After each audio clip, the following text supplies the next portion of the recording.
እውነት ሉላ ገዙ ሰላይ ናት? በሽብር ወንጀልስ ተጠርጥራለች? እውነታውን እንሆ።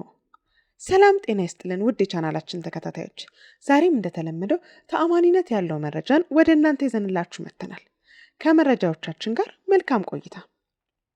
ለቻናላችን አዲስ የሆናችሁ ተከታታዮቻችን ቻናላችንን ሰብስክራይብ ማድረጋችሁንና የደውል ምልክቷን መጫናችሁን አትርሱ እያለን ወደ መረጃችን አቀናን። እንግዲህ መጋቢት 14 2017 ዓመተ ምህረት በኢቢኤስ በአዲስ ምዕራፍ ፕሮግራም ላይ በቀረበች አንዲት ብርቱካን በምትባል ባለ ታሪክ ምክንያት ኢቢኤስ ብቻ ሳይሆን መላው የመንግስት ጣቢያዎችና የኢትዮጵያ ሕዝብ ተንጫጭቶና ግራ ተጋብቶ ነበር።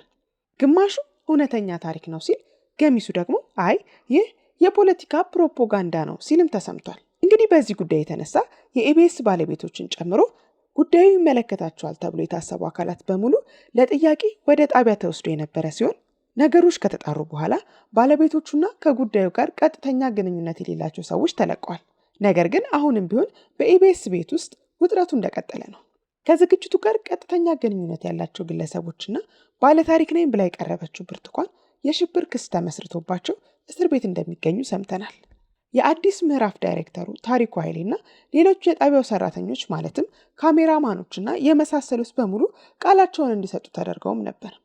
የደምቢ ዶሎ ዩኒቨርሲቲ ዳይሬክተርም እንግዲህ ኢቢኤስ ይህንን ዝግጅት ከማስተላለፉ በፊት አስቀድሞ የዩኒቨርሲቲው ተማሪ ነበረች ወይም የዩኒቨርሲቲው ተማሪ መሆን አለመሆኗንና ሌሎች ተያያዥ ጉዳዮችን ማጣራት ነበረበት። ይህ ጉዳይ ትልቅ ግጭት አስነስቶ ቢሆን ማን ነበር ኃላፊነት የሚወስደው? ይህ ኃላፊነት የጎደለው ተግባር ነው በማለት ነበር እንግዲህ መጋቢት 14 2017 ዓ.ም በኢቢኤስ ቴሌቪዥን በአዲስ ምዕራፍ ዝግጅት የቀረበውን ዝግጅት የነቀፉት። ከጉዳዩ ጋር ቀጥተኛ ተዛማጅነት አላቸው፣ ዝግጅቱ በእነሱ መንገድ ነው የሚያልፉ የተባሉ ሰዎች እንግዲህ ለቀረበላቸው ጥያቄ የሰጡት ምላሽ ይህን ነበር የሚመስለው። ደምቢ ዶሎ ዩኒቨርሲቲ እንደተማረች በሚያጣሩበት ወቅት ምንም አይነት መረጃ አለማግኘታቸውን እንዲሁም መደፈሯን ከፖሊስ አለማጣራታቸውን በተጨማሪም ስለ መደፈሯ የሕክምና ማስረጃም ጭምር አለማግኘታቸውን ገልጸዋል። ታዲያ ይህ ሁሉ ጉድለት እያለበት እንዲሁም የኢቢኤስ የሕግ አካላት ማለትም ኢቢኤስ አንድን ዝግጅት ወደ ሚዲያ ከማስተላለፉ በፊት የተዘጋጁትን ዝግጅቶች በኢቢኤስ የሕግ ክፍል እንዲታይ ይደረጋል እና የሕግ ክፍሉ ፕሮግራሙ ላይ የተሰማውን አስተያየት እንዲሰጥ ይደረጋል። እናም ይህ ዝግጅት የኢቢኤስ የሕግ ክፍል ያላመነበት መሆኑና ትልቅ ፖለቲካዊ አንድምታን ሊያስነሳ ስለሚችል መቅረብ እንደሌለበት ካሳወቀ በኋላ ለምን እንዲቀርብ ተደረገ የሚለው ትልቅ ጥያቄን የሚያስነሳና የኢቢኤስ ባለቤቶችንና ሉላንም ከዘርግንዳቸው አንጻር ትልቅ ችግር ውስጥ እንዲገቡ ያደረጋቸው ጉዳይ ነው። እንግዲህ እንደሚታወቀው የኢቢኤስ ባለቤቶች ኤርትራውያኖች ናቸው። እናም አብይና ኢሳያስ ከገቡበት እሰጥ አገባ አንጻር ይህ ዝግጅት ትልቅ እቅድ የነበረው ፕሮፓጋንዳ ነው ያስባለ ይገኛል። ከዛ በተጨማሪ ሉላ ኤርትራዊ ናት። እናም የኤርትራው መንግስት ኢሳያስ አፈወርቂ ቀያይ አበቦች በሚል ስያሜ ቆንጆ ኤርትራውያን ሴቶችን ለስለላ እንደሚያሰለጥን ይታወቃል። እናም ከነዛ ቆነጃጅቶች መካከል ሉላ አንዷ ናት እየተባለ ይገኛል። በተጨማሪ ደግሞ የሉላ አባት በኢትዮ ኤርትራ ጦርነት ጊዜ ከኢትዮጵያ በፍጥነት እንዲወጡ ከተደረጉ ግለሰቦች መካከል ግንባር ቀደሙ ናቸው። ኢትዮጵያ በነበሩበት ወቅት አውራ ጎዳና ሻሸመኔ ዲስትሪክት ውስጥ በሚሰሩበት ጊዜ ከሻዕቢያ ጋር ጥልቅ ግንኙነት የነበራቸው ሰው እንደነበሩ እየተነገረም ይገኛል። ከዛም በተጨማሪ አባቷ ማለትም ገዙ ወልደ ገብርኤል በኢትዮ ኤርትራ ጦርነት ወቅት የሻዕቢያ ወኪል ከመሆናቸው ባሻገር የኤርትራው የወንጀል ድርጅትና በኢትዮጵያ የህገወጥ ዶላር መንዛሪ ሬድ ስታር ባለቤት እንደሆኑም ጭምር ይነገራል። አባቷ በጦርነት ወቅት ስደት ላይ ስለነበሩ እናቷ ብቻቸውን እንዳሳደጓት ጭምር ተናግራ ነበር። እንግዲህ ሉላ ደራሲያን ብዕር ከጨረሱባቸው የኤርትራውያን ቆነጃጅቶች መካከል አንዷ መሆኗ እሙን ነው። እንግዲህ አንዳንዶች ስለ ሉላና ስለ ቤተሰቧ ይህንን ይበሉ እንጂ እኛ የምናውቃት ሉላ ከኤሌመንተሪ አልፎ በሃይስኩል ደረጃ በቁንጅና ውድድር አንደኛ የምትወጣ መቀሌ ዩኒቨርሲቲ ገብታ የስነ ልቦና ትምህርትን በምታጠናበት ጊዜ በዓለም አቀፍ ደረጃ የቁንጅና ውድድር በሚካሄድበት ወቅት እድሉ ገጥሟት ተወዳድራ ማሸነፏንና በሶሺዮሎጂና በጋዜጠኝነት የትምህርት ዘርፍም ተምራ ትምህርቷን ማጠናቀቋንና ከቀድሞ ትዳሯ 2 ሴት ልጆችን ማፍራቷን ነው።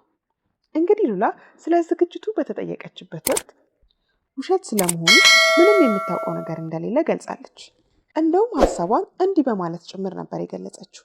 ሰው ልጅ ለምን በዚህ ልክ ሊሆን ይችላል? በቃ ስጠይቅ ነበር እንዴት ለምን የብርቱካን ያልሆነን የብርቱካንን ታሪክ ለምን በዚህ ደረጃ በሐሰት መስራት እንዳስፈለገ እስካሁን ያልተመለሰልኝ ጥያቄ ነው ብላለች። የብርቱካን ያልሆነ የብርቱካን ታሪክ በሚል ርዕስ በተሰራው የምርመራ ዘገባ ላይ የሰው ልጅ በዚህ ልክ ሊሆን ይችላል? በቃ ስጠይቅ የነበረው እንዴት፣ ለምን፣ ምን ተፈልጎ ነው? እስካሁን ለራሴም ቢሆን ያልተመለሰልኝ ጥያቄ ነው ነበር ያለችው።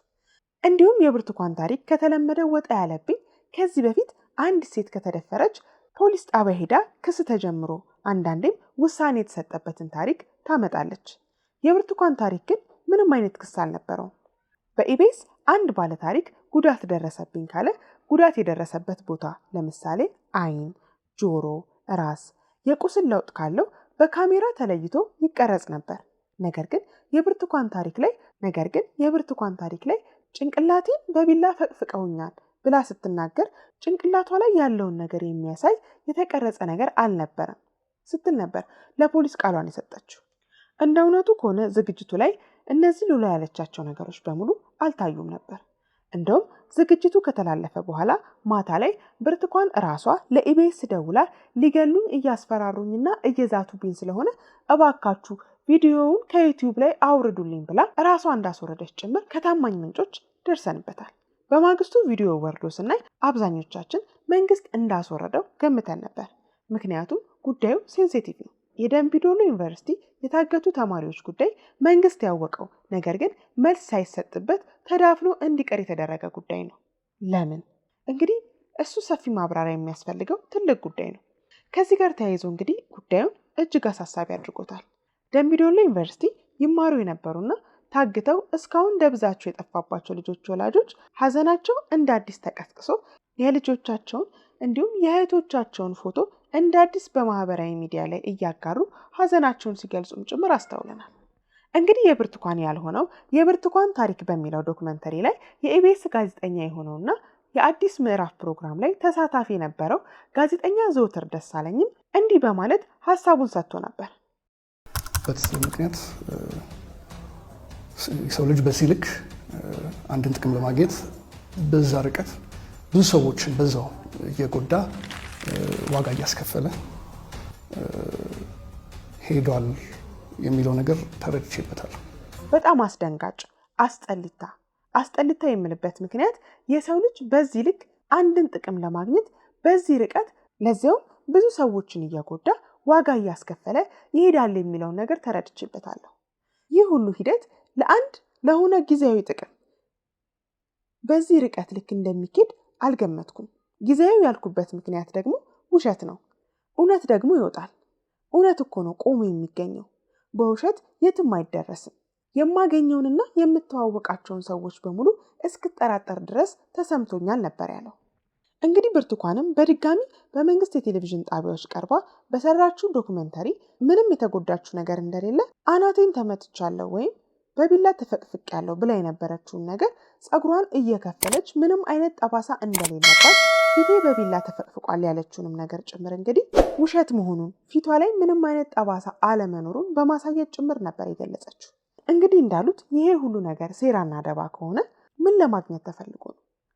ማነውስ ይህን ያለ ርቀት ተጉዞ ይህንን ሁሉ ንጹህ ሰው ዋጋ አስከፍሎ እንደ ሀገር ትልቅ ግጭት ሊያስነሳ የሚችልን ነገር ጠንስሶ ማለትም ያለንበት ግጭት ሳያንሰን የባሰ አዘቅት ውስጥ ሊከተን የፈለገው ማን ነው?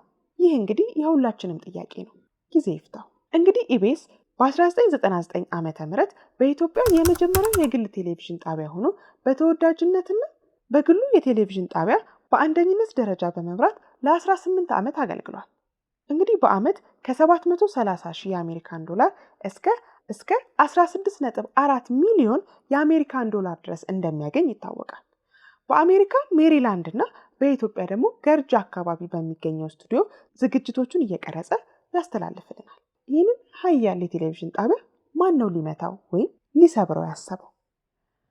እስካሁን መልስ ያልተገኘለት ጥያቄ ነው። እንግዲህ ይህንንም ጊዜ ይፍታው ብለናል። ለዛሬ ያዝንላችሁ መረጃ ይህንን ይመስል ነበር። መልካም ቆይታ። ቸር ያሰማን ኢትዮጵያ።